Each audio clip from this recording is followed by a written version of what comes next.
Question என்ன கேட்குறாங்கன்னு பாருங்கள். y equal to 1 + x³ என்ற வளைவரைக்கு x + 12y ஈக்குவல் டு 12 என்ற நேர்கோட்டிற்கு செங்குத்தாக உள்ள தொடுகோடுகளின் சமன்பாடுகளை காண்கன்னு கேட்குறாங்க. அப்போது நாம் கண்டுபிடிக்க வேண்டிய இந்த வளைவரையினுடைய தொடுகோடுகள் இந்த நேர்கோட்டிற்கு செங்குத்தாக இருக்குது அப்படின்னு சொல்லியிருக்காங்க. நாம் என்ன பண்ணலாம், இதிலிருந்து நமக்கு தேவையான தொடுகோட்டின் சாய்வுகள் நம்ம இதிலிருந்து எடுத்துக்க முடியும். இதை எப்படி சால்வ் பண்ணுறோம் அப்படின்னு பாருங்கள். தீர்வு முதல்ல நேர்கோட்டின் சமன்பாடு எழுதிக்கலாம். நேர்கோட்டின் சமன்பாடு x + 12y ஈக்குவல் டு 12. நம்மளுக்கு வந்து y equal to mx + c மாற்றலாம் இதை. அப்போ என்ன வரும், 12y ஈக்குவல் டு -x + 12. 12ஆல் டிவைட் பண்ணிடுங்க. y ஈக்குவல் டு 12ஆல் டிவைட் பண்ணிட்டா yன்னு மாறிடும். இது -1/12 × x. இதை 12ஆல் டிவைட் பண்ணால் 1. ஸோ இது என்ன வடிவத்தில் இருக்குது, y equal to mx + c அப்படின்னு நம்ம வடிவத்தில் இந்த நேர்கோடு இருக்குது. இதிலிருந்து சாய்வு, நேர்கோட்டினுடைய சாய்வு என்ன வருது, சாய்வு m ஈக்குவல் டு -1/12 கிடைக்குது. இப்போ இந்த நேர்கோட்டுக்கு செங்குத்தாக தான் நம்ம தொடுகோடு இருக்குது. அதனால் இந்த நேர்கோட்டிற்கு செங்குத்தான கோட்டின் சாய்வு நம்ம என்னென்னு பார்க்கணும். செங்குத்தான கோட்டின் சாய்வு -1/m அப்படிங்கிறது நம்மளுக்கு தெரியும். ஸோ -1/m அப்படின்னா -1/m ஓட வேல்யூ -1/12. -/- ப்ளஸ் ஆயிடுது. 1/12 மேலே போச்சுன்னா +12 மாறிடுது. இது நம்ம கேபிட்டல் M அப்படின்னு நம்ம எடுத்துக்கலாம். இது செங்குத்தான கோட்டினுடைய சாய்வு. ஸோ இந்த சாய்வு தான் நமக்கு தேவையான தொடுகோட்டினுடைய சாய்வாக இருக்க போகுது. இதிலேருந்து நம்ம அடுத்து தொடுபுள்ளி வேணும் இல்லையா, தொடுகோட்டின் சமன்பாடு எழுத தொடுபுள்ளியும் சாய்வும் இரண்டும் இருந்தால் தான் சொல்ல முடியும். அடுத்து தொடுபுள்ளி கண்டுபிடிக்கணும். அதுக்காக நம்ம என்ன பண்ணுறோம், வளைவரையிலிருந்து தொடுகோட்டினுடைய சாய்வு என்ன வருதுன்னு பார்க்க போகிறோம். அதுக்காக வளைவரையின் சமன்பாடு எடுத்துருங்க. வளைவரையின் சமன்பாடு என்ன வருது, y ஈக்குவல் டு 1 + x³. இதை எக்ஸை பொறுத்து y இது செஞ்சோம்னா y', என்ன, 1 டிஃபரன்ஷியேட் பண்ணால் 0 ஆயிரும். ஸோ 3x² அப்படின்னு கிடைக்குது. இந்த y' தான் நம்மளுக்கு என்னென்னா தொடுகோட்டினுடைய சாய்வான m அப்படின்னு நம்ம சொல்லலாம். ஸோ இந்த ரெண்டு சாய்வுகளும் சமம்.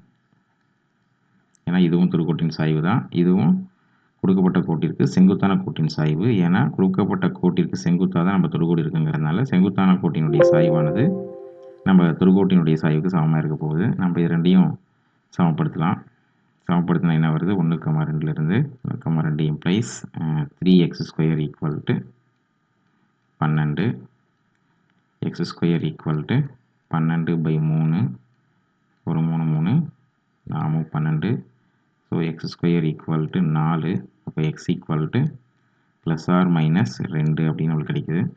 இப்போது 2 பாயிண்ட் x கிடைச்சதுனால கட்டாயம் நம்மளுக்கு 2 தொடுபுள்ளி இருக்க போகுதுன்னு அர்த்தம்.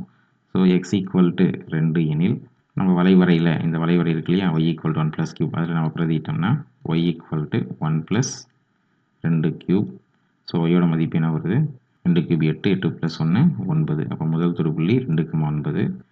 x ஈக்குவல் டு -2 அப்படின்னு எடுத்துக்கிட்டோம்னா y equal to 1 + -2³ that is 1 -2 3 முறை மல்டிப்ளை பண்ணால் -8ன்னு கிடைக்கும். So -7.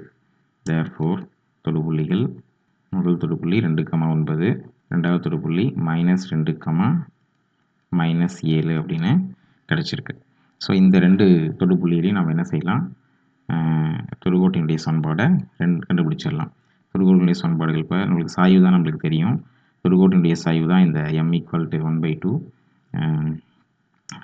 m equal to 12. x1 y1 வந்து முதல் தொடுபுள்ளியான 2,9 எனில் தொடுகோடு y1 equal to m × x - x1. இதில் சப்ஸ்டிட் பண்ணுங்கள். y1 வேல்யூ என்ன, 9 equal to m value 12 × x - x1 value 2. அப்போது y - 9 ஈக்குவல் டு 12 மல்டிப்ளை பண்ணிட்டா 12x - 24. y அந்த கொண்டு போயிடலாம். அப்போ என்ன வரும், 12x - y -24 கொண்டு வந்துடலாம். அப்போ -9 + 24. அப்போது 12x - y ஈக்குவல் டு 24ல் 9 போச்சு அப்படின்னா 15. இதான் வந்து முதல் தொடுகோட்டினுடைய சமன்பாடு. ரெண்டாவது முதல் தொடுகோடு. அடுத்து அதே m = 12, அதே m = 12. ஆனால் இப்போ x1 y1 எதை எடுத்துக்கலாம்? x1 y1 அப்படின்னு ரெண்டாவது தொடுபுள்ளி எடுத்துக்கலாம். ரெண்டாவது தொடுபுள்ளி என்ன? -2, -7 இதை எடுத்துக்கலாம். இப்போது அதே ஃபார்முலா தான். y - y1 = y1 வேல்யூ என்ன? -7. அப்போது என்ன வந்துடும்? +7ன்னு வந்துடும். mோட வேல்யூ 12 இன்ட்டு x -2 என்ன ஆயிரும்? +2ன்னு மாறிடும்.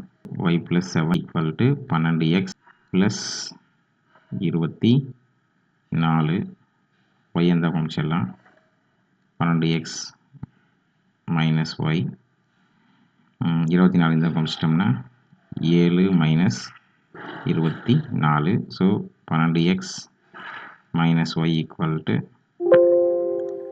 7 - 24 என்ன வரப்போகுது? -17 அப்படின்னு கிடைக்க போகுது.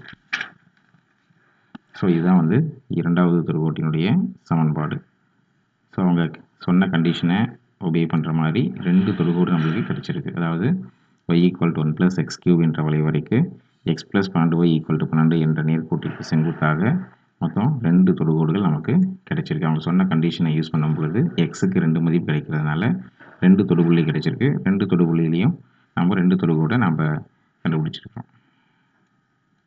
வீடியோல ஷேர் பண்ணுங்க, சப்ஸ்கிரைப் பண்ணுங்க.